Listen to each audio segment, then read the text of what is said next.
जय हिंद दोस्तों, मां हंसवानी क्लासेस में आप सभी का स्वागत है। मैं राहुल सर आज आपको इस एक्सरसाइज में क्वेश्चन नंबर 2 का क्वेश्चन नंबर 4 और क्वेश्चन नंबर 5 को सॉल्व करवाऊंगा। इसमें देखिए मीना नाम की एक लड़की है। क्वेश्चन नंबर देखिए 2 का जो 4 नंबर है, इसमें मीना नाम की एक लड़की है और 2000 रुपये निकालने के लिए बैंक में जाती है। ठीक है, बैंक में जाने के बाद वो खजांची से, खजांची का मतलब होता है जो कैशियर होता है, जो पैसा देते हैं, ठीक है, उनसे कहती है कि भैया मुझे 50 रुपये और 100 रुपये का ही नोट दीजिएगा और मुझे टोटल 2000 रुपया ही निकलवाना है। 2000 रुपया निकलवाना है, रुपए की कीमत 2000। ठीक है, वो कहती है 50 रुपया और 100 रुपये के ही नोट दीजिएगा। तो जब वो काउंट करती है, नोटों की संख्या बन जाती है 25 नोट। ठीक है, नोटों की संख्या 25 होती है, बट नोटों का जो वैल्यू होता है 2000 रुपया होता है। ठीक है, अब आपको बताना है कि 50 रुपया और 100 रुपये के कितने नोट हैं। ठीक है, देखिए मान लिए हैं, माना मीना ने 50 रुपए के एक्स नोट तथा 100 रुपए के वाई नोट प्राप्त करती है। बताइए, अगर 50 रुपए का 2 नोट रहता तो ये हो जाता 100 रुपया, उसकी कीमत हो जाता 100 रुपया ना। अगर 100 रुपए का 3 नोट रहता तो उसकी जो कीमत हो जाता 300 रुपया। अब ये ऐड करने पर कुछ आएगा, तो ऐसे यहाँ पे 50 रुपए का जो नोट है एक्स है, तो यहाँ बन जाएगा आपका 50x। उसके बाद जो 100 रुपए का नोट है वो y है, तो जब इसका मल्टीप्लाई करेंगे तो हो जाएगा 100y। और जब ये रुपया आ गया, ये भी रुपया आ गया, जोड़ने के बाद 2000 इसकी कीमत बननी चाहिए। ठीक ना। अब देखिए हम क्वेश्चन पे चलते हैं। माना मीना ने 50 रुपए के एक्स नोट तथा 100 रुपए के वाई नोट प्राप्त करती है।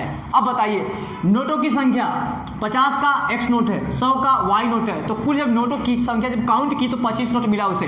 तो यहाँ पे लिखेंगे प्रश्नानुसार। क्या लिखेंगे?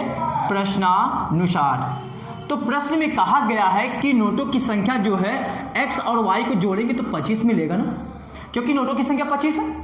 नोटों की संख्या आपकी किताब में दिया है 25। ठीक है, तो यहाँ पे हो गया 25, इसलिए इसे मान लीजिए इक्वेशन नंबर 1, रैखिक समीकरण यूं बन गया ना, इसे मान लीजिए समीकरण नंबर 1। अब उसके बाद 50 रुपए के एक्स नोट है। ठीक है, तो 50 गुणा एक्स करेंगे। उसके बाद 100 रुपए के वाई नोट है, तो 100 गुणा वाई करेंगे। ये करने के बाद उसे पता चला कि उसे जो रुपया मिला था 2000 मिला था। इसमें से आप मैक्सिमम वैल्यू 50 कॉमन ले सकते हैं। जब 50 दोनों में कॉमन लेंगे तो यहाँ पे x बचेगा, यहाँ पे 2y बचेगा और यहाँ पे 2000 बचेगा, यही ना। जब 2000 को नीचे भेजेंगे, काटेंगे, तो यहाँ पे हो जाएगा x प्लस 2y बराबर, ये देखिए जब 50 यहाँ भेजेंगे तो 2000 बटा 50, ये कट गया, ये 5 चौके 20, यहाँ हो गया 40। इसका मतलब x प्लस 2y बराबर हो गया 40। इसे आप मान लीजिए समीकरण नंबर 2। अब इन दोनों समीकरणों को विलोपन विधि से सॉल्व करके आपको x और y का मान निकालना है। पता चल जाएगा 50 रुपया 100 रुपये की कीमत। ठीक ना, कितने नोट है। यहाँ पे आप देख रहे हैं कि x बराबर है y, यहाँ पे 2y है, यहाँ पे 1y है, तो क्यों ना हम एक समीकरण में से दूसरे को या दूसरे में से पहले को घटा देते हैं, ये x कट जाएगा। लिखेंगे समीकरण 1 में से, चाहे 2 में से घटाइए चाहे 1 में से घटाइए, समीकरण 1 में से समीकरण 2 को क्या करने पर? घटाने पर। ठीक है, समीकरण 1 में से जब आप समीकरण 2 को घटाएंगे तो बताइए समीकरण 1 को ऊपर लिखना पड़ेगा।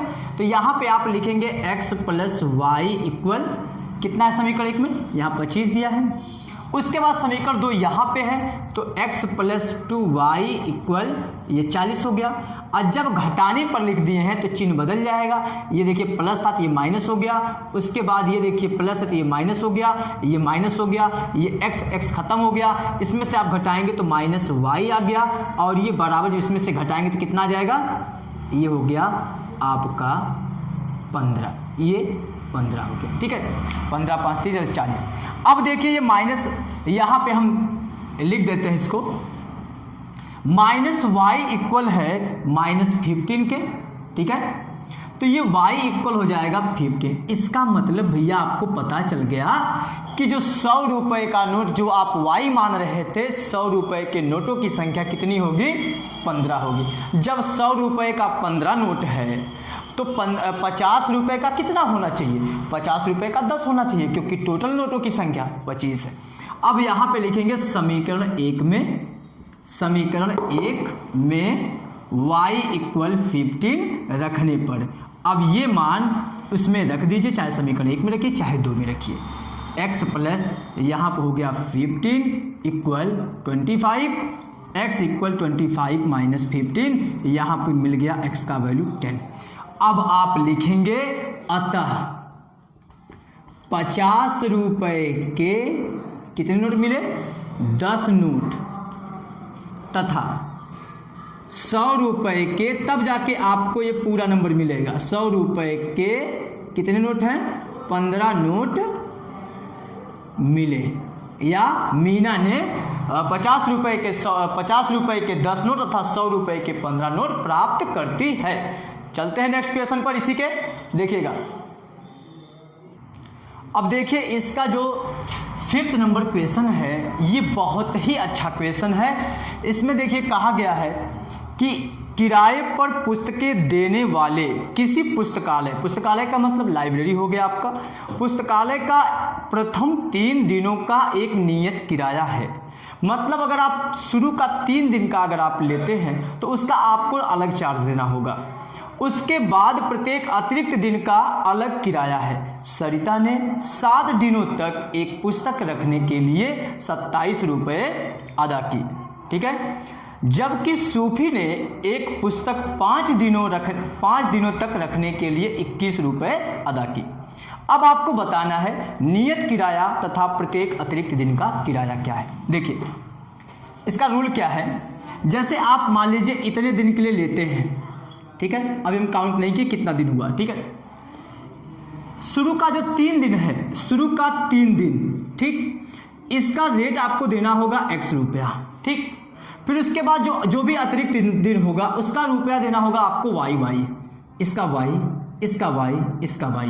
अगर आप देखिए 6 दिन के लिए रखते हैं, 1 2 3 4 5 6 दिन के लिए, तो आपको x देना पड़ेगा 3 दिन का, और उसके बाद ये y हो गया 3y, ठीक है।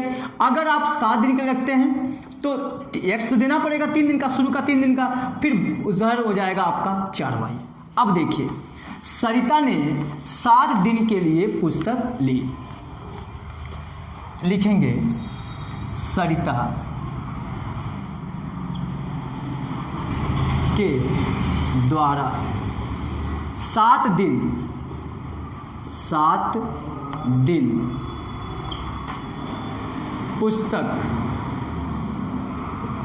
पुस्तक रखने के लिए दिया गया किराया। बताइए सरिता ने 7 दिन के लिए पुस्तक को ली और कितना रुपया दी, 27 रुपया, ठीक है, 27 रुपया दी सरिता ने। इसका मतलब बताइए अगर वो 7 दिन के लिए पुस्तक को लेती है, देखिए 1 2 3 4 5, ये 6 हो गया, ये 7, तो शुरू के 3 दिन का x रुपया दी होगी, और फिर उसके बाद एक एक दिन का y, इसका मतलब x प्लस 4y हो जाएगा, और ये 27, ठीक है। देखिए दिया गया किराया कितना है, 27 रुपया।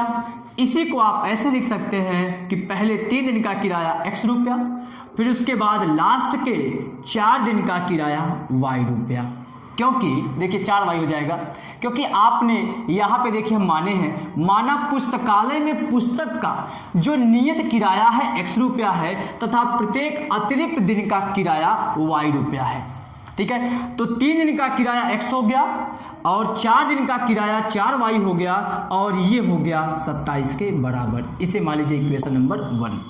अब उसके बाद सुशी नाम की एक लड़की, सुशी ने 5 दिन के लिए, सुशी ने 5 दिन, या ऐसे अगर आपको लिखना है तो ऐसे लिख दीजिए, सुशी के द्वारा 5 दिन पुस्तक रखने के लिए दिया गया किराया। बताइए सुशी ने 5 दिन के लिए पुस्तक को रखी, ठीक ना। तो उसको जो किराया देना होगा शुरू का 3 दिन का x रुपया हो गया। अच्छा ये कितना रुपया देती है, 21 रुपया, ठीक है। तो शुरू का 3 दिन का किराया x रुपया और लास्ट का 2 दिन का किराया y, तो हो गया 2y और ये बराबर हो गया 21 के। इसे मान लीजिए समीकरण नंबर 2। अब आप समीकरण 1 और समीकरण 2 को ध्यान से देखिए, अगर हम घटा देंगे तो x वाला कट जाएगा। तो यहाँ पे आप लिख दीजिए वही कि समीकरण 1 व समीकरण 2 को क्या करने पर, घटाने पर, क्योंकि हम विलोपन विधि से सॉल्व करने जा रहे हैं। यहाँ पे हो गया आपका x + 4y = 27 और उसके बाद समीकरण 2 नीचे x + 2y = ये हो गया आपका 21। जब आप घटाएंगे तो यहाँ चिन्ह बदल जाएगा, ये माइनस हो गया, ये प्लस है माइनस हो जाता है, ये प्लस है माइनस हो जाएगा, ये कट जाएगा। 4y में से 2y कम करेंगे तो 2y होगा, यहाँ पे क्या हो जाएगा 2y और यहाँ पे 27 में से 21 कम करेंगे 6 हो जाएगा। अब देखिए इसी को हम यहाँ पे लिखते हैं, देखिए यहाँ पे जगह नहीं है, आप इसका स्क्रीनशॉट ले लीजिएगा। यहाँ पे देखिए लिखते हैं y का वैल्यू मिल गया, ये 2y का वैल्यू हो गया 6, तो y का वैल्यू हो जाएगा 6/2, ये कट गया, कितना आ गया 3। y का मतलब क्या हुआ, प्रत्येक अतिरिक्त दिन का कि जो किराया है, जो y है, y का मान है 3 रुपया, ठीक है। मतलब जो आप एक्स्ट्रा दिन आप लेंगे उसका आपको 3 रुपया देना होगा। अभी आपको निकालना है नियत किराया, ये मान चाहे 1 में रखिए चाहे 2 में, समीकरण 1 में चाहे 2 में। तो चलिए हम समीकरण 1 में रख देते हैं। समीकरण 1 में y = 3 रखने पर इसमें रख देते हैं y की जगह पे, x वैसे रहेगा प्लस यहाँ पे रखेंगे 4 × 3 = 27 के, ये x प्लस ये हो गया 12 = 27 के, तो x = 27 - 12, इसे घटा दीजिए कितना आ जाएगा, यहाँ आपका हो गया 15, ठीक है। कितना रुपया आ गया, 15 रुपया। इसका मतलब है कि शुरू का 3 दिन का किराया आपको ज़्यादा महंगा पड़ जा रहा है, ये 15 रुपया पड़ गया और फिर उसके बाद एक एक दिन का किराया 3 रुपया पड़ जा रहा है, ठीक है। अब वही आप नीचे लिखेंगे अतः नियत किराया, उसके नीचे आप लिख लीजिएगा नियत किराया। नियत किराया कितना है, x वाला वैल्यू नियत है ना, नियत किराया 15 रुपया तथा अतिरिक्त दिन का किराया, ये लिखना आपको जरूरी है, ठीक है। ये लिखेंगे तभी आपको नंबर पूरा मिलेगा। अतिरिक्त दिन का किराया कितना हो जाएगा, 15 रुपया होगा। ये था इस एक्सरसाइज का लास्ट क्वेश्चन। अब हम आपको एक्सरसाइज 3.5 को नेक्स्ट वीडियो में सॉल्व करवाएंगे। तो प्लीज़ चैनल को सब्सक्राइब कीजिएगा और बेल आइकन को जरूर प्रेस कीजिएगा। Thanks you.